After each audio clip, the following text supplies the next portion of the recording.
إزاي تبني براند شخصي قوي حتى لو لسه بادئ؟ أكيد سمعت الجملة دي، لازم تبقى مشهور عشان تعرف تبني براند كويس. غلط. أكبر كدبة في البيرسونال براندنج إنك أنت لازم تبقى نجم أو انفلونسر كبير علشان الناس تسمعك. الحقيقة بقى إن البراند مش محتاج شهرة، محتاج حاجة أهم: وضوح، صوت، استمرارية. أنا شفت ناس كتير بدأوا من الصفر، من غير فريق ومن غير كاميرا ومن غير معدات إضاءة ومن غير كل البهرجة دي، لكن كسبوا قلوب الناس وانتباههم وبقوا بيتابعوهم باستمرار.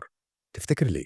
علشان عندهم 3 حاجات: بيشاركوا أفكارهم بانتظام، عندهم رسالة واضحة، وبيتكلموا بصوتهم مش بيقلدوا حد. الناس مش بتدوّر على الأفضل، الناس بتدوّر على اللي بيساعدهم، اللي ظاهر على طول قدامهم، واللي بيكلمهم بلغتهم. فلو لسه في أول الطريق، خُد ال3 خطوات دول: 1، شارك اللي أنت بتعيشه كل يوم، احكِ عن يومك، موقف بسيط عدّى عليك، فكرة صغيرة اتعلمتها، اللي أنت شايفه عادي ممكن يغيّر تفكير غيرك. 2، اعمل خطة محتوى بسيطة، تراعي فيها إنك تظهر باستمرار وتضيف لمسة حقيقية فعلية من شخصيتك. 3، ما تستخباش. البراند القوي ما بيتبنيش في السر، لو ما حدش شايفك باستمرار ما حدش هيعرفك، ولو صوتك مش مسموع رسالتك هتضيع. ابدأ النهارده حتى لو مش جاهز، لأن كل يوم بتأجله هو يوم بيسرق فرصة إنك تسيب بصمتك. البراند مش رفاهية، ده مستقبل شغلك كله، ولو مش بتتكلم حد تاني هيتكلم مكانك. السلام عليكم.